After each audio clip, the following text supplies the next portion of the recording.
The Nick Scott Effect. The Nick Scott Effect. Available on Spotify, YouTube, Apple Podcasts, Google Podcasts, Facebook Watch, and everywhere podcasts are found. Interview requests and show notes available at djnickscott.com.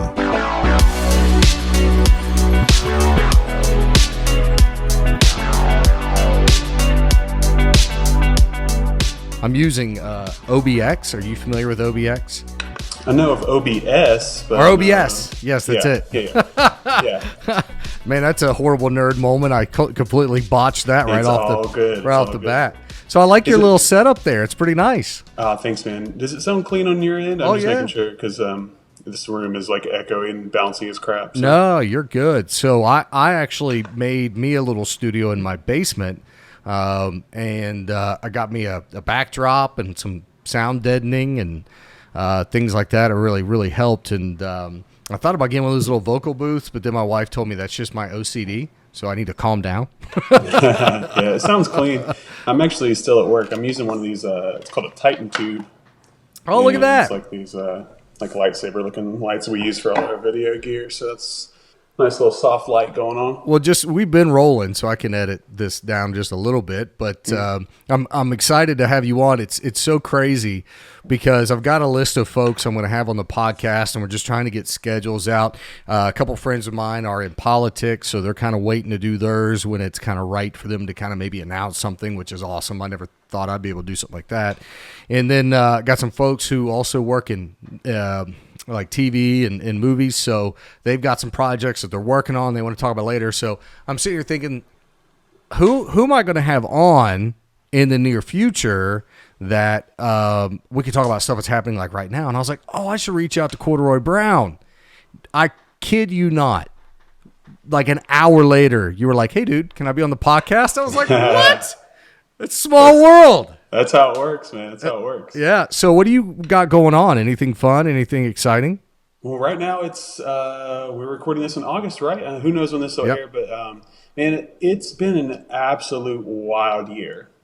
It's been. I mean, you perform, and I think we even were at an event at one point together at some point early this year. We did sound check sessions at the Clay Center. Yeah. Oh, right. Okay. Yeah. But yeah, man, dude, it's just been a wild year. It feels like I almost haven't even breathed yet until August, and it's just been insane. And I feel so grateful for it. The opportunity to play music. So we've been fortunate enough to be able to travel quite a bit and do a couple really big hometown shows. And it's like August, I pumped the brakes finally. So then at the end of August and through September and October, we're back to full speed again, man. So for those who might not know, who is Corduroy Brown? What's your history, your story? And I'm curious because I really don't know how you and your band came to where you are now.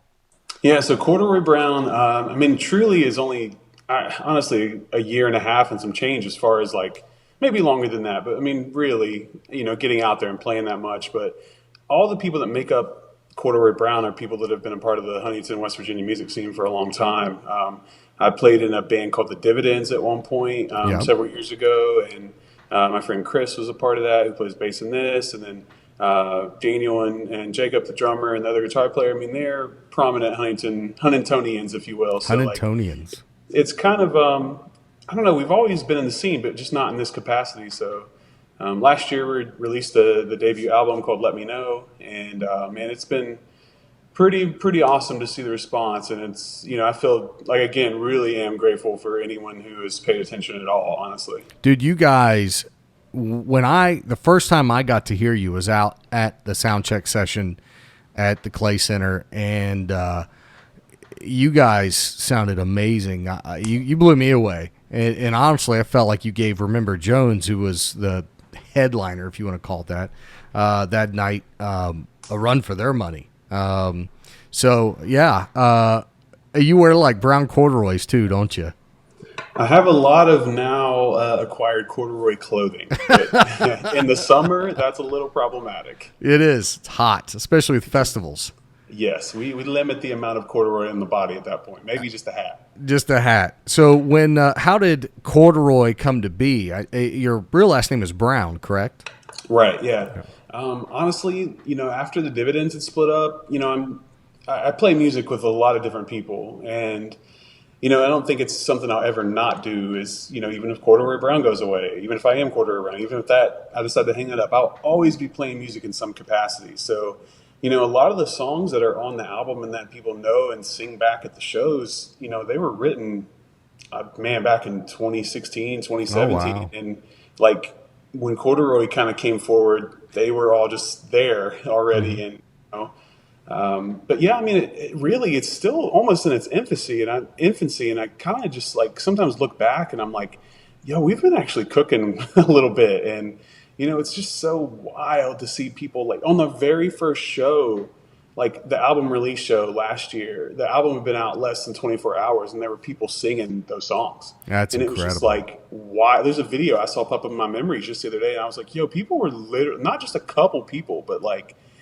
people were really singing that stuff. And it's, man, I just feel so fortunate to be able to travel, and music's taking me all over the place, man. It's just, I feel so lucky, honestly. What is that like? I know what it's like as a DJ or an entertainer to play like a really hype, high energy jam and get that energy back from the crowd. And it's contagious. Like you just, it's almost like a drug. You want it all the time. I've never been able to write or produce a song and hear people sing it back to me. What's that feel like? It's kind of, I don't know if I have the right words for it, but I mean, one of the reasons that it takes me so long to write music sometimes is because I want to make sure I mean it. I want to make sure I mean all the words. So like, our part of your soul goes into that, part of your, every bit of you. And especially last year, like we've released a little bit more music since then, but like last year I got like super, super sick from COVID and like ended up on a vent and then ended up on life support in Morgantown. I wanted to touch on that here a little later. That's an amazing story, and I think so many people need to hear it. Yeah, man. I mean, just especially like off of that, to have people that like knew the words and stuff, it just, man, there's just nothing like that. It's crazy. Yeah. What's the inspiration for a lot of your music? Like bad relationships, breakups, sitting in a sunny day and just enjoying life? Does it usually come from a sad place, a positive place, both? Honestly, you summed up a few of the songs. Yeah. There's a couple bad breakup songs in there, but and a couple that are probably going to be nicely to play on the beach and everything. One of my friends actually sent me a video from, they were down in Myrtle, and they're like, "Dude, we're jamming your stuff," and they were there at the beach. I thought that was cool, but yeah, it's a little bit of everything. I know that's a generic answer, but music to me, I mean, there's a lot of like mental health and like figuring your life out. And honestly, that first album was me like telling on myself for all the things that I had messed up and things that I'd struggled with and things that I was overcoming, and like just showing appreciation for like another day on the earth after all the stuff that happened. Sure. And, there's a little bit of everything. I try to just write honestly. I can't write when I'm happy, or I'm sorry, I can't write when I'm sad. I mean, I really don't write when I'm sad. Like I have to be in a good mood to write, or I have to have like a hindsight of some sort. Sure. People, I'm not sitting in my house like depressed, like writing sad lyrics. I just can't. I have to be in a good mindset to write. Yeah. For me, there are times where I'll produce some beats or some remixes and things like that. And I found myself, maybe at a time or something's going on in my life where it's like, a little stress, a little anxiety, and I'll still produce and try to work through it. And I'll come back a day or two, I'll circle back and I'll listen back to what I spent hours working on, and I'll just delete it because it's like, what, because I wasn't in a good, I guess, headspace, in a good frame of mind. And then when you come back to it happy or positive or not in that funk, it seems like the product is much better, I guess. So, yeah, I would agree with that for sure. Like, there's definitely been times where I've written when I was sad, but yeah, it always kind of gets when, like you said, when you come out with some fresh ears and a different perspective, you can generally even finish the project sometimes. When I'm sad, I write these little half ideas. It seems like. Yeah, for sure. So let's touch on what happened to you. You actually, when we first met, you told me this story, and I forget how you brought it up, and what happened during COVID to you. And you clinically died, if I'm remember correctly. You were dead. And I remember when you told me the story, I was just sitting there like in shock. So please tell the story. I think it's incredible. Yeah, absolutely. So yeah, that happened last year, just over a year now. COVID itself, I got COVID like back in January of 2021, and that itself wasn't that bad. It felt like a cold. So like a month goes by and I'm back to work and everything's fine. And, start feeling pretty nauseous and stuff. And my lymph nodes in my neck are super swollen and all this stuff. And I'm like, okay, I'm just going to go to an urgent care and they're going to say, yeah, here's some antibiotics, whatever, blah, blah, blah. Yeah. So they ended up doing like blood work because I was just telling them I was just feeling this way for a couple of days. And they were like, your white blood cell count's like through the roof. You should probably need to go to the hospital, honestly, because you may have some like serious infection. And I was like, no, I'm not going to go. Like, just antibiotics, please. Like, I don't want to pay for the hospital. So a couple days go by and I'm feeling awful. Haven't eaten. I'm throwing up everything. Even if there's nothing in my stomach, I'm just throwing up. My kidneys feel like they're just imploding. My legs just feel like there's just, like razor blades through them, and it's just like not good. So let's go to a hospital, and they're like, we can't really find anything, but here's some medicine for nausea, and here's some anxiety medicine because we think you're just stressed out. And I'm like, no, I mean, not really, but like, I'm having kind of trouble breathing and stuff. And they're like, no, it's fine. I go back less than like 12 hours later, and shorten that story, I'm there for a couple of days. They finally get me in a room. And they say, this is on the Tuesday. Again, I went in there on Saturday. I haven't eaten since Thursday, but now I'm there on a Saturday. Fast forward to Tuesday, still haven't been able to eat anything. Wow. Still getting sick like crazy. And they say, hey, Mr. Brown, it's like 5 a.m. Like, hey, we got to put you on a ventilator. And I said, for what? Like, they're like, well, right now your heart is failing, and your lungs are failing, and your kidneys are failing, and your liver's failing. You need to like call your parents and people now. And I was like, oh, okay, do that. And, to shorten that up a little bit, because I could obviously preach a whole hour-long sermon on that. Oh, take as much time as you want, yeah. It's I remember the panic. There was like a sudden like urgency by all the nurses. There's an urgency of like, we got to go now. And that's scary because it's a hospital, and that's not a good thing. And sure. I remember like coming in and out of either consciousness or whatever. Like I remember just everything fading like over time as I'm getting wheeled down there. My eyes are closing. I'm like trying to keep them open. And the nurse is like, there's 3 people on both sides of me. I don't think I've explained it in this much detail in a long time, but like, except for just a couple of my friends, but they're rushing me down here. And there's 3 nurses on each side, and they lift me up to put me on this thing because they're getting ready to sedate me to be put on a vent. And who knows what happens after that. Mm-hmm. But the nurse that was closest to me on my left side, she was looking at me scared to death. I mean, it was that, I wish I knew who that was, because I just want to be like, yo, we good. We made it. But so after all that, I don't remember much because, for a little bit, because they put me on a vent, sedated me, obviously, put me in a helicopter ride to Morgantown, West Virginia, where I got put on a life support. And this type of life support is called ECMO. And generally, ECMO is like last ditch. Like if you make it off ECMO, it's a miracle. Wow. Honestly. I mean, ECMO is like, that's bad. That's literally like, the more and more I've learned about it, like the fact that I'm even talking to you right now is ridiculous. And anyone I've talked to in healthcare has been like, dude, you survived ECMO. Like that doesn't happen. I was talking to someone just the other day at a show in Ohio. Like there was a nurse there that said that just this year, he had seen 6 people die from ECMO life support. Wow. Like not from it, but because like that's like they're trying everything. So that's incredible. You learn a lot when you're faced with mortality. Sure. And they were supposed to have me on that life support machine for 2 weeks, and I got off of it in 4 days. Oh, wow. And I was out of the hospital in like 2 weeks. And the doctors there they were like, this is not common. He's like, dude, you have no idea. Like, you should not be walking. You should not be breathing. Your lungs should not be working. Wow. And I don't know if you've ever seen that type of life support, but they take these they're not big red tubes, that's your blood. They take these big tubes and stuff them in your hips. And they take your blood out and reoxygenate it and pump it back into your body, because my heart was in absolute failure. So it couldn't do anything by itself. I didn't know that. Yeah. And I remember waking up like 3 or 4 days later and seeing that and being like, what is that? And they're like, that's your blood. And I was like, what happened? Like, because they're like, so yeah, you should probably be filled in. You're in Morgantown. And every other part of my body was like clamped down too, because I had so many different lines ran for different machines and all this stuff. But, pretty insane that. So what did they finally determine it as that caused all that? Yeah, so it's called MIS-A, and the dash A is an adult variant. And I saw your face because like you've probably never heard of that, and I had never heard of that. No. So it's like a multiple inflammatory syndrome. So basically, the antibodies from COVID that my body made, as everyone's did if they got it, Sure. Caused this extreme reaction in my immune system, and that put my heart in this state of shock. So when my heart went in a state of shock, the rest of my organs started failing. So they basically had to keep me alive enough to where if I came back to my body, it was going to still work, sort of, at least, hoping. Wow, yeah. And Have you had any lingering effects now? Like, do you get tired, shortness of breath? No, absolutely not. It's That's freaking wild, amazing. man.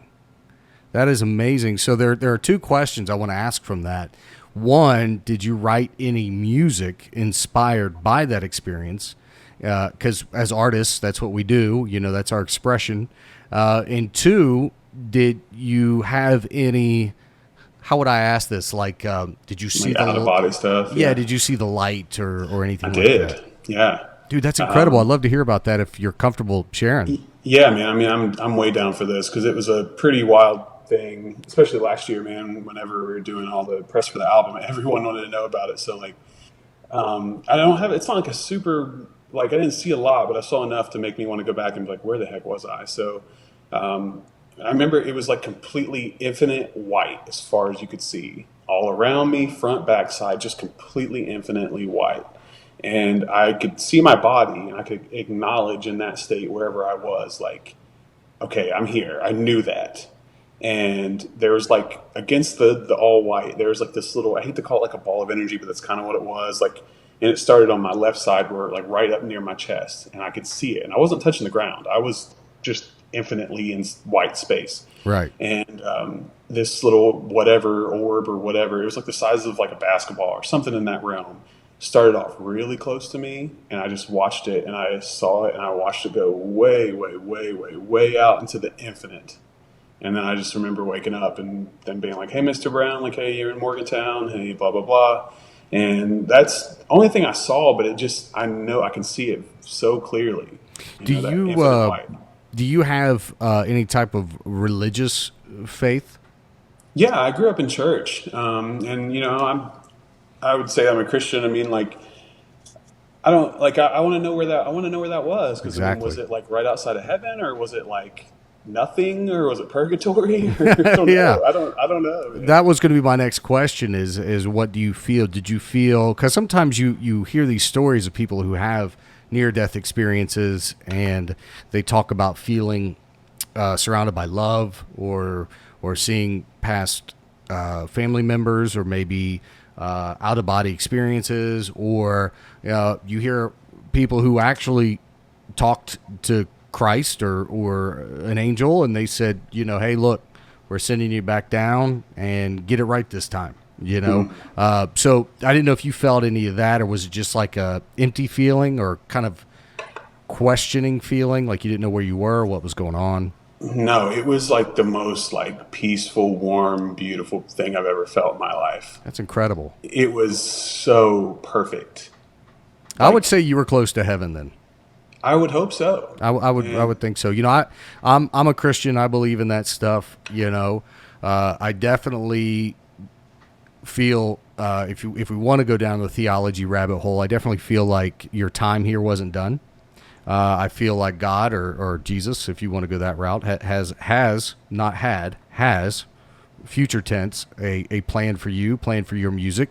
Obviously, there's somebody somewhere out there that your music is probably going to touch or help, and it's going to be a tool for good, and that's what we're here for, so I believe, when I hear stories like that, my heart goes to your purpose here wasn't complete yet, and that's awesome. That's a great feeling. So did you write any music about it, telling your experience, or what's a song maybe we can reference? Yeah, so whenever I was in the hospital, Jeffrey McClellan, who's a really well-known Yeah, music producer and I know musician around Jeffrey. Yeah. here, he wrote a song and didn't really know that if I was going to hear it. And I had been asking him, like, man, I want you to be part of this album. He's recording the album and all this stuff, but I was like, I'd love to get you in a song, man. Like, and he would always say no. And he actually had written a song while I was like completely out of it.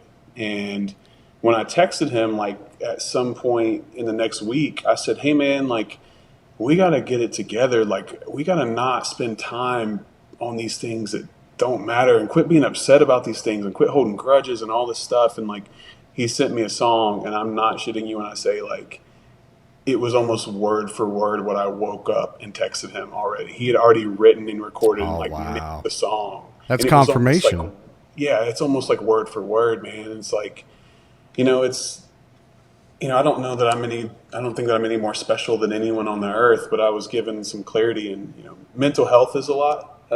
Struggles that I've always went through, and really struggled in the past with self-harm, and even to the point of praying to God and being like, I don't want to be here anymore. And I feel like God was like, yo, I'm going to take you as close as you can, and I'm going to show you that you do want to be here, and I'm going to take you as far as you need to go to show you that. And man, it's just wild to think about sometimes. I mean, you learn so much.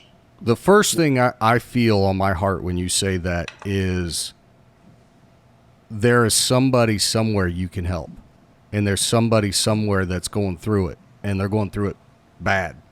And it could be a Corduroy Brown song that shuffles on Spotify, or they're scrolling through Instagram, and or maybe watching or listening to this podcast, something involving you. And you could be an example, or your music, because music is so helpful, at least for me, that you could be an inspiration, and I'm sure you are. I mean, you are to others who are struggling with mental health. So, and I've talked about this on my podcast a few times, and I don't know if you know this, but in 2019, 2020, I was diagnosed with anxiety and depression, and I had some struggles there. And then my wife asked me to talk to a professional, not because she thought I was crazy or anything, but she thought it could just help me work through a lot of my anxieties. So in my 20s and in my early 30s, I had a lot of digestive issues. And to put it kind of funny, but to the point, if I had to use the bathroom, I had to find a bathroom like right now. And no matter what I ate, no matter what I did, no matter what kind of diet I was on, none of that worked. So over the course of about 10 years, I did all kinds of tests and procedures, and I'm as healthy as a horse. They could not find anything wrong with me. Well, come to find out, my body reacts to stress and worry and anxiety through my digestive system. So what was happening is I would get super anxious, whatever, and, have to find a restroom. I know that's kind of funny, but it sucks. It's what happened.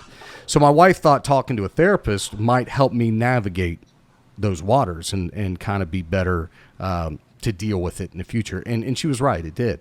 Well, come to find out, in talking to a professional, someone who actually is a doctor and knows what they're talking about, they actually diagnosed me with post-traumatic stress from some abuse in my childhood, some child abuse I experienced as a kid.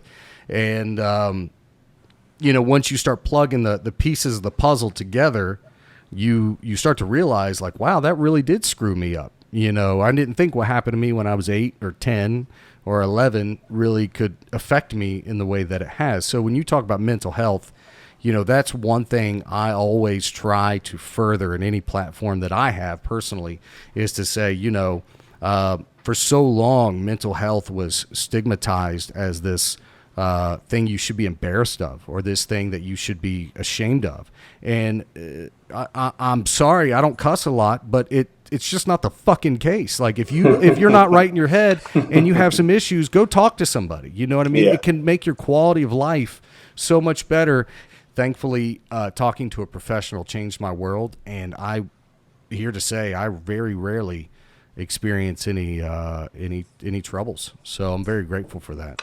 No, that's awesome, man. And I'm glad that, like, that really is one of the main things is like speaking to someone. And if you can, especially professional, like, and one of the things I used to self-harm a lot, and I had tried to die a couple times with like overdosing, and I don't think I ever cut myself to try to kill myself, but it was more like a punishment. And because that's how I felt about myself. And, you know, one of the things my therapist said to me that stuck with me, and when I go and speak at schools and it's part of the music too. That's one of the main ingredients for what makes the music what it is. It's like honesty about like needing help and how to get it and what is best. But, you know, mental health, for my therapist, he said, you know, there are chemicals in our minds, just like everybody, that start going sideways, whether that's brought on by experience or just bad chemicals or bad luck, that starts affecting our thoughts, and that starts affecting our actions, and eventually that becomes a habit. And at some point you got to break up that chain to start making a real difference. So, man, if there's anyone out there, like, I would rather, like, we get to be on this earth, like, well, this is twice for me now, but at least like one time we get to be on this earth, and it's like, why are we not doing everything we possibly can, like, to feel good while we're here? Because this is it. I mean, and I think in talking to some professionals and talking to some friends in the medical field, for so long, especially like, you know, our parents and even our grandparents' generation, it was just shut up, you're a man, go to work and deal with it. You know what I mean? And getting help or whatever, that was just not an option. You just dealt with it. And that was passed down for so long. And it got to a point where I feel like we as a society just expect people to just swallow their issues, because life is hard for all of us. You know, life has its great moments. Life has its really crappy moments. And I think it was just passed down generation to just suck it up. And like you said, that's just not the case. There's people out there that can help you if something happened to you in your youth, or just maybe, like you said, maybe there's a chemical imbalance. Like, medicine has gotten so incredible that can help. The one thing I will say mental health has done to help society is it's helped us have incredible artists like Corduroy Brown who write great music. So through that pain. I'm glad to be a part of it, man. It's one thing. It's a common thing, and we don't have to keep going on this if you don't want. But no, just I do. Kind of clip, like, this is open ended. You can talk about whatever you want, however long you want. I tend to talk for way too long sometimes. No, not at all. You know, it's weird because people always, like, when I speak to people or when I'm open about this kind of stuff, people always say, "Man, it's just so brave of you to share." And it's like, I'm just trying to figure it out, like you, man. Like, we're all on the earth. There's no winning, and you're not, you know, you can't beat me because I want you to win too. Like, we're all just trying to figure this out. And I'm glad that people think that it's brave, and I really do know that it's helping people, and I'm grateful for that. 'Cause I can't tell you, from the time I started really openly talking about this, and especially through the music and having a bigger platform through music, I mean, I have so many people that have reached out and said, "Man, hey, you're the reason I'm going to therapy," or "You're, you know," that's not awesome. Not that I'm any more special than them. I'm just saying, hey, man, it's all good. Like, we're all down for this. Let's all get help. Let's all be happy. It's worth it to, like, be happy. So this fall, and this is the first time I'm talking about this on the podcast, and it's still kind of in the research phase, if you want to call it that. But this fall, once my daughter is done with softball and life calms down, there's a course. It's an online course, and I think they're out of Arizona, but it's a national accreditation. I'm thinking about becoming what's called a life coach. Now, it's basically like a therapist, but it's more like the life coach level. So what happens is like psychologists, therapists will hire folks part-time. Like, I wouldn't do it full-time, but a life coach that would say, "Okay, Mr. Brown, we've been working with you for a year. We got you in a good space. If you're having some trouble, call us. But I tell you what, here's Nick's phone number. He's your life coach. And if you're experiencing a moment, if you're experiencing a down day, a bad time, self-harm, whatever the case, give your life coach a call," and kind of like someone who could help in the moment. You know what I mean? Mm-hmm. And I feel like that would be a wonderful way that I feel like I could help give back to others. You know what I mean? Like, I've been helped. So that'd be cool. I want to do it. I told my wife I really want to do it. It's just finding the time to do it. Yeah, if you don't mind, pass that info to me, man, because that's something definitely like I'm very interested in as well. I would absolutely love to. So switching gears back to music a little bit, what do you guys have on the horizon? I know we're talking on August 22nd, 2022. The thing about podcasts, these linger around forever. But if you could speak as far into the future as you have in front of you, do you have any new material coming out, new albums, new tours? Yeah, there's there's probably 5 to 10 songs that are, ready to go, I guess, at any point. And I really would love to do another full-length album for next year. I probably in 2022 maybe want to release like a small EP in the meantime, just in the fall, and then like really, really push another like full length, like let's spend some time on an album. And but yeah, for right now, I know it's August right now, so whenever this is out, you may or may not have seen me in real life yet, if whoever's listening. But we're back at it again. We're going to like Shinston, West Virginia for some like craft brew festival. Yeah. There's like the West Virginia Pumpkin Festival in Milton. There's the Festival of the Horse in like Georgetown, Kentucky. I'm playing in Kentucky quite. There's all.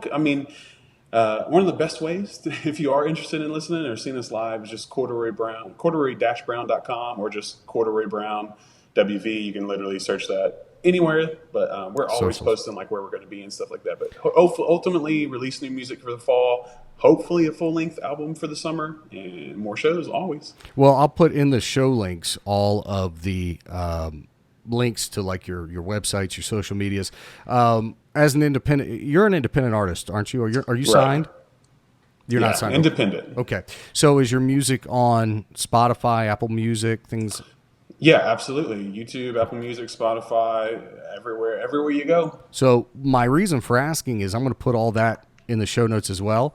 So if you want to hear Corduroy Brown's stuff, you can just click the links. What do you think is your most popular song? Because I can remember hearing it at the Clay Center because so many people were singing it back to you, but I didn't know the name of it. It's the top. So probably the most universally known song is a song called "Secret War" with Arlo McKinley. But the one that people probably sing the most is called "To My Younger Self," and that's generally what we close with it for now. But yeah, I mean, "Secret War" was kind of going back to that mental health thing. But us and Arlo McKinley, who's huge out of Cincinnati, he's on some crazy tour right now. But that's probably the most well-known song, as well as "To My Younger Self" for sure. Yeah, and you guys sound great, and we're both guitar lovers. I've shared this story. Guitar is kind of what got me into the music industry. Playing in a metal band got me into the DJ world because we had a DJ that shared our same rehearsal space. And then that led to meeting someone in radio. That led to me going to a broadcasting college. The rest is history. So I foregoed playing the guitar for almost 20 years. I went from, I could do some good sweeps and riff it out with some Metallica licks and stuff, to nothing for 20 years. And COVID is actually what got me to pick it back up. And over the course of the last year, like I've upgraded, I've got a Taylor now, I've got an American Strat. And the coolest thing is I am now a member of the Bible Center worship team. So I play guitar for the Bible Center worship team in Bible Centers in Charleston. Nice. So I get to play with a full band, and it's worship music, it's joyful music, it's music that's good for you here. And not that your music's not, but I think worship music is very uplifting to my spirit. Maybe we'll say it that way, and I remember sending you pictures like, dude, look at my new guitar. I remember that. Yeah. And I've seen some pictures of you playing and stuff. And generally you can find me every Sunday playing at a church. I play at a church called There's the Guitar. I think it's awesome. Woo! It's blue. Blue's the best color. Man. Oh my God, this thing in the maple neck. Yeah, dude, and I put some where's my camera? I put some locking tuners on it a couple weeks ago. That's awesome. And I went Stevie Ray Vaughan, so I put where's my camera? I put 5 springs in the back. Man. And I did that because hold on, let me put it down. I did that. The reason for the 5 springs, so let me explain to someone who doesn't play guitar. The back of what is called a tremolo system is, if you've seen people with a little bar when they hit a chord and it goes wow, wow, wow, okay, that's tremolo system. That Strat came with 3 in the back, so it was a little loose. I play a song or two at Bible Center, and by the time we'd get done with one song, I'm completely out of tune. I'm like a key low or a half step low. So I'm in between every song, I'm having to tune. And some of those songs we do, we blend from the end of one song to like the bridge of the next song to keep it going. And I didn't have time to tune, so I'm playing out of key. I'm playing out of tune. And when you're playing electric, that sticks out like a sore thumb. You know what I mean? And so I I just was like, I went to Pod Piper, my friend Tanner up there. I said, man, I gotta lock this thing down. So I bought the locking tuners and I bought the springs. And that thing, I can get through 3 or 4 songs. Nice. It'll stay in tune for me. Nice. Yeah. And you have a blue Strat. Yeah, I don't know much about. I know it's like a road worn, but I got it used from a guy who really didn't use it, and he put a flame or like a real dark maple. I don't know if it's flame maple or burnt, whatever it's called. I don't really know a lot about guitar. It's beautiful. Thank you so much, man. I almost didn't buy it because it came like road worn, and I was like, no, I don't want to. But it's replacing one of my old favorite guitars as my new favorite for sure. Well, I think some road wear, for me, just makes the guitar more pretty, more beautiful. They're like works of art, you know what I mean? So, well, we're at almost 40 minutes, and I know I wouldn't take too much of your time tonight. I know you're a busy guy. So, as I mentioned in the show notes, we're going to put all of your links, all of your music. Do I have your permission to include, do you have a music video out there on your YouTube I could throw in, or? Yeah, I do. It's for the song called Who I Am For Now. So if you just search Who I Am For Now, Corduroy Brown. Who I Am For Now, Corduroy Brown. We'll segue right into it.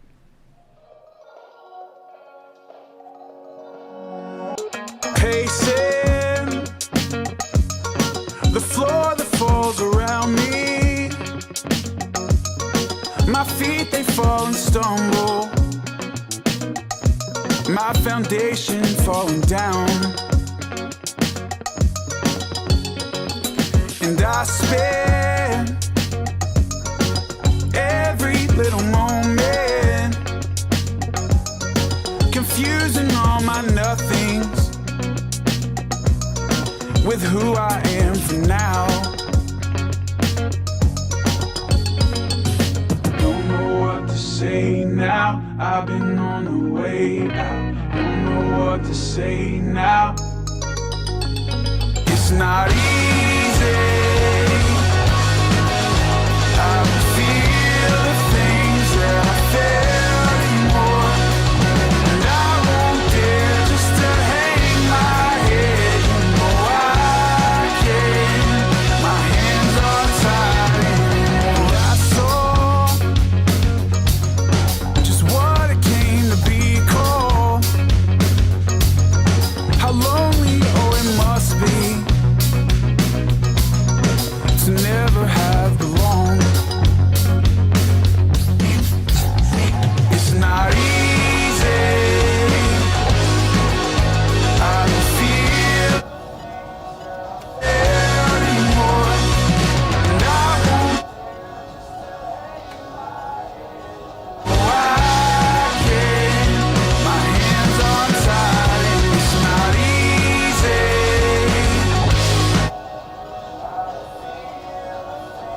I feel anymore. And I won't dare just to hang my head. You know I can't. My hands aren't tied anymore. Don't know what to say now. I've been on the way out. Don't know what to say now. Don't know what to say now. I've been on the way out. Don't know what to say now. Don't you say that you're there for me in every single word, in every single thing.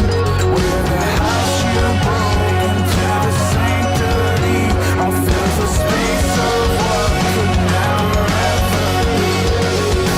I said